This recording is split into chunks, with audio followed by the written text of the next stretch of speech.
Hello, आप सबका मेरे चैनल स्पीडिंग ला ज्ञान में स्वागत और अभिनंदन है। मैं आज आपको पुलिस अधिनियम 1861 के कुछ इंपॉर्टेंट क्वेश्चन सॉल्व कराने जा रही हूँ, जो कि यूपी एपीओ के लिए बहुत ही इंपॉर्टेंट है और बहुत ही महत्वपूर्ण क्वेश्चन है। इसलिए आप प्लीज़ मेरी वीडियो लास्ट तक देख लीजिएगा। अगर अच्छी लगे तो लाइक करिए, सब्सक्राइब करिए, कमेंट करिए, शेयर करिए, साथ ही बेल आइकन दबा दीजिएगा। पहला क्वेश्चन है कि पुलिस अधिकारी किसकी इजाजत से त्यागपत्र दे सकता है। पहला क्वेश्चन क्या है कि पुलिस अधिकारी किसकी इजाजत से त्यागपत्र दे सकता है। ए ऑप्शन है जिला अधीक्षक, बी ऑप्शन है कि महानिरीक्षक, सी ऑप्शन है कि उप निरीक्षक और डी ऑप्शन है कि महानिदेशक। तो ए वाला ऑप्शन सही होगा कि पुलिस अधीक्षक, जो पुलिस अधिकारी है वो एसपी की इजाजत से त्यागपत्र दे सकता है। ठीक है, आगे कहता है कि पुलिस अधिकारी बिना इजाजत और 2 माह की सूचना के पद त्याग नहीं करेगा। यह स्पष्ट प्रावधान किया गया। क्या कह रहा है? पुलिस अधिकारी बिना इजाजत के, तो बताया कि किसकी इजाजत, तो एसपी पुलिस अधीक्षक की, ऊपर वाले क्वेश्चन में बताया। तो क्या कह रहा है? पुलिस अधीक्षक बिना इजाजत के और 2 माह की सूचना के पद त्याग के बिना पद त्याग नहीं करेगा। यह कहाँ प्रावधान किया गया है? ए ऑप्शन है धारा 8, बी ऑप्शन है धारा 10 और सी ऑप्शन है धारा 9 और डी ऑप्शन है कि धारा 6। तो ये जो प्रावधान किया गया है यह धारा 9 में किया गया है। आगे क्वेश्चन है कि पुलिस अधिकारी अन्य नियोजन में नहीं लगेंगे। यह स्पष्ट प्रावधान है। ए ऑप्शन है धारा 7, बी ऑप्शन है धारा 8, सी ऑप्शन है धारा 10 और डी ऑप्शन है धारा 11। तो ये प्रावधान जो है धारा 10 में किया गया है। सी वाला ऑप्शन सही होगा कि पुलिस अधिकारी अन्य नियोजन में नहीं लगेंगे। ये धारा 10 में प्रावधान है। आगे क्वेश्चन है कि पुलिस अधिकारी अन्य नियोजन में तब नहीं लगेंगे जब तक कि महानिरीक्षक ऐसा करने के लिए लिखित रूप में अनुज्ञा न दे दे। बी ऑप्शन के महानिदेशक अनुज्ञा न दे दे, डी ऑप्शन है कि महानिदेशक और महानिरीक्षक अनुज्ञा न दे दे, तो और डी ऑप्शन है कि उपयुक्त में से कोई नहीं। तो जो है आप देखेंगे कि क्या कह रहा है कि जो महानिरीक्षक है वह जो है ऐसा करने के लिखित रूप में अनुज्ञा न दे दे। महानिरीक्षक जो है लिखित रूप में ऐसी अनुज्ञा न दे दे, इसके बारे में कह रहा है। तो ए वाला ऑप्शन को सही मान रहा है, लेकिन मैंने आपको बताया था कि ये सी वाला ऑप्शन सही होगा। क्योंकि अमेंडमेंट के द्वारा जो महानिरीक्षक है उसी शक्तियों को महानिदेशक को भी दे दिया गया है, इसलिए जो है सी वाला ऑप्शन सही होगा। आगे क्वेश्चन है कि उत्तर प्रदेश में पुलिस अधिकारी इस अधिनियम के अधीन अपने कर्तव्यों से भिन्न किसी पद या नियोजन में नहीं लगेंगे जब तक, वही क्वेश्चन है कि महानिरीक्षक अनुज्ञा न दे दे, महानिदेशक या महानिरीक्षक लिखित अनुज्ञा न दे दे, महानिदेशक अनुज्ञा न दे दे, उपयुक्त में से कोई नहीं। तो मैंने आपको बताया कि महानिदेशक और महानिरीक्षक की लिखित अनुज्ञा से ही धारा 10 में यह प्रावधान किया गया है कि पुलिस अधिकारी अपने कर्तव्यों से भिन्न किसी पद या नियोजन में नहीं लगेंगे। आगे क्वेश्चन है कि महानिरीक्षक को नियम बनाने की शक्ति का प्रावधान किस धारा में है। क्या कह रहा है? महानिरीक्षक को नियम बनाने की शक्ति का प्रावधान है धारा 12, धारा 11, धारा 10 और धारा 13। तो जो ही ये प्रावधान है धारा 12 में जो महानिरीक्षक है उसे नियम बनाने की शक्ति दी गई है धारा 12 में। ए वाला ऑप्शन सही होगा, लेकिन मैंने आपको बताया था कि उत्तर प्रदेश में महानिदेशक और महानिरीक्षक को धारा 12 में नियम बनाने की शक्ति दोनों को दी गई है, क्योंकि अमेंडमेंट द्वारा यह प्रावधान कर दिया गया है। फिर आगे क्वेश्चन है कि अतिरिक्त पुलिस अधिकारी की प्रतिनियुक्ति हेतु आवेदन करता है। क्या कह रहा? अतिरिक्त पुलिस अधिकारी की प्रतिनियुक्ति के लिए आवेदन करता है किस धारा में? 13 में। धारा 13 जब देखते हैं तो वहां पे 13 में यह प्रावधान किया गया है। ए ऑप्शन है व्यक्ति, बी है थाने का भाषाधिक अधिकारी, सी ऑप्शन कोई व्यक्ति जो शांति भंग से आशंकित हो, डी ऑप्शन है उपयुक्त सभी। तो ए वाला ऑप्शन होगा कोई व्यक्ति। धारा 13 में कहता है कि अतिरिक्त पुलिस अधिकारी की कोई व्यक्ति नियुक्ति के लिए आवेदन कर सकता है। फिर आगे क्वेश्चन है अतिरिक्त पुलिस अधिकारी की प्रतिनियुक्ति किस धारा के अंतर्गत की जाती है। वही पूछ रहा है कि जो अतिरिक्त पुलिस अधिकारी है उसकी प्रतिनियुक्ति किस धारा में होती है। ए है धारा 14, बी है धारा 13, सी है धारा 15 और डी है उपरोक्त में से कोई नहीं। तो धारा 13 पहले ही बता दिया, बी वाला ऑप्शन सही होगा।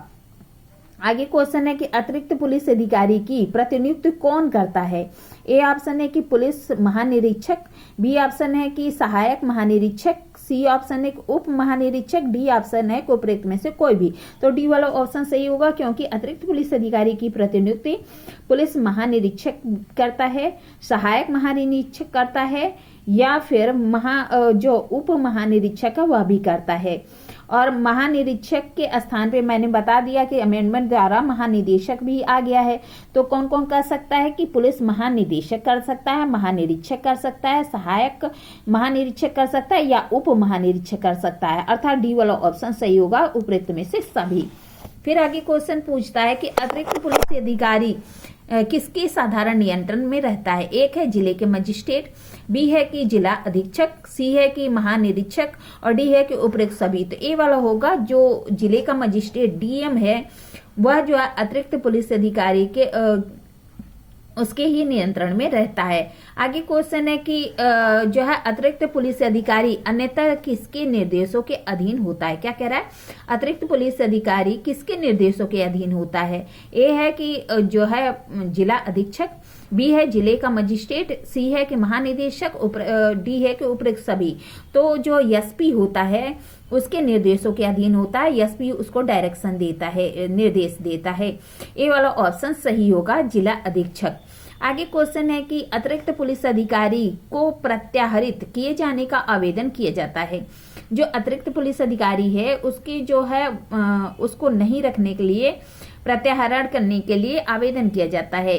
ए है कि 2 माह की लिखित सूचना देकर, बी ऑप्शन है कि 3 माह की लिखित सूचना देकर, सी ऑप्शन है 15 दिन की लिखित सूचना देकर, डी ऑप्शन है 1 माह की लिखित सूचना देकर। तो डी वाला ऑप्शन सही होगा कि 1 माह की लिखित सूचना देकर। आगे क्वेश्चन है कि विक्षुब्ध या संकटकारी जिले के अतिरिक्त पुलिस बल की तैनाती का अधिकार है। क्या कह रहा है, विक्षुब्ध या संकटकारी जिले के अतिरिक्त जो पुलिस बल है उसकी तैनाती का अधिकार है। ए है जिला अधीक्षक को, बी है राज्य सरकार को, डी है कि महानिदेशक को और सी है कि महानिदेशक को और डी है कि महानिरीक्षक को। तो राज्य सरकार को मैंने बताया था ना, जब 15 बताया था 15 का खंड 1 कि विक्षुब्ध या संकटकारी जिले के अतिरिक्त जो पुलिस बल की तैनाती का अधिकार है वह राज्य सरकार को है। फिर आगे क्वेश्चन है कि अतिरिक्त पुलिस बल के संबंध में स्पष्ट प्रावधान कहाँ है। क्या कह रहा, अतिरिक्त पुलिस बल के संबंध में स्पष्ट प्रावधान कहाँ है। तो जो है जो अतिरिक्त पुलिस बल है उसके संबंध में धारा 16 में, 14 में, धारा 13 में और धारा 15 में जो विक्षुब्ध या संकटकारी जिला घोषित होता है वहां पे अतिरिक्त पुलिस बल के संबंध में प्रावधान धारा 15 में किया गया है।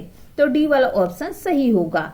आगे क्वेश्चन है कि अतिरिक्त पुलिस बल पर किए गए व्यय का वहन कौन करेगा। जो अतिरिक्त पुलिस बल है जो उसकी नियुक्ति होती है उसके जो लिए व्यय होता है उसका वहन कौन करेगा। ए कह रहा है विक्षुब्ध या संकटकारी क्षेत्र के निवासी द्वारा, बी है राज्य सरकार द्वारा, सी है कि जिले के मजिस्ट्रेट द्वारा, डी है उपरोक्त सभी के द्वारा। तो विक्षुब्ध या संकटकारी क्षेत्र के जो निवासी हैं उन्हीं के द्वारा अतिरिक्त पुलिस बल के व्यय का वहन किया जाता है। आगे क्वेश्चन है कि विक्षुब्ध या संकटकारी पूर्ण जिले में राज्य सरकार द्वारा अधिसूचना जारी करके उस क्षेत्र की अतिरिक्त पुलिस बल की तैनाती की गई है। उस क्षेत्र के किसी व्यक्ति के दुराचार से मृत्यु या घोर उपाहति के मामले में किसी व्यक्ति को प्रतिकर के लिए आवेदन किया जा सकता है। क्या कह रहा है कि अगर जहाँ पे धारा 15A के अंतर्गत जो है 15 में जो प्रावधान है 15A में कि विक्षुब्ध या संकटकारी जिला घोषित है और वहां पे क्या होता है जो अतिरिक्त पुलिस बल की तैनाती की गई है उस क्षेत्र का कोई सी व्यक्ति की दुराचार से मृत्यु या घोर उपाधि होती है तो उसको प्रतिकर के लिए आवेदन का प्रावधान किया गया है। ए कह रहा सिविल न्यायालय में, बी कह रहा जिला मजिस्ट्रेट के न्यायालय में, सी कह रहा न्यायिक मजिस्ट्रेट या उपखंड मजिस्ट्रेट के न्यायालय में, डी है कि राजस्व न्यायालय में। तो बी वाला ऑप्शन सही होगा, जिला मजिस्ट्रेट के न्यायालय में जो है। अब क्या था कि जो विक्षुब्ध या संकटकारी जिला है वहां पे क्या होता था कि जिला मजिस्ट्रेट जो है 1 माह के लिए जो है क्या होता था कि जो प्रावधान किया गया विक्षुब्ध या संकटकारी जिला घोषित होता है, वहां पे क्या होता है कि अगर कोई व्यक्ति पुलिस बल की तैनाती की गई या वहां के क्षेत्र के किसी व्यक्ति के दुराचार से ऐसी व्यक्ति की मृत्यु या घोर उपपत्ति हो जाती है के मामले में किसी व्यक्ति को प्रतिकर के लिए आवेदन किया जा सकता है।